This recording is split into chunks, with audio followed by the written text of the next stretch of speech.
Bulgy, exclaimed Thomas. What are you doing here? I'm being repaired. I'm going back on the road. I think you'll be helping the new farmer, said Emily. He needs to deliver his vegetables around the island. Vegetables? I'm going to carry passengers. Soon, Bulgy was refitted inside and out. He looked smart and shiny. Even James was impressed. Ooh! When Bulgy returned to his field, the hens thought their old house looked splendid. We'll start in the morning, said his driver. You'll stay here tonight. Bulgy was soon fast asleep. But the hens missed their old home. One by one, they crept aboard and went to sleep in the luggage racks. Bulgy knew nothing. The next morning, Bulgy picked up lots of passengers. All aboard, he tooted, and set off for the station. He was driving so smoothly that the hens didn't wake up.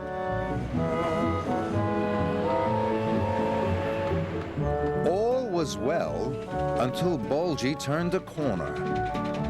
Trevor was pulling a hay cart. Get out of my way! He overtook Trevor. Bulgy swerved. The hens woke up. The passengers panicked. And Bulgy's driver lost control. The hens were frightened. They flapped. They squawked. Stop! Cried Bulgy's passengers. We want to get off! The passengers were covered in feathers and broken eggs. They were very cross. This bus is full of hens, they complained. We shall tell Sir Topham Hatt. It's not my fault, sulked Bulgy.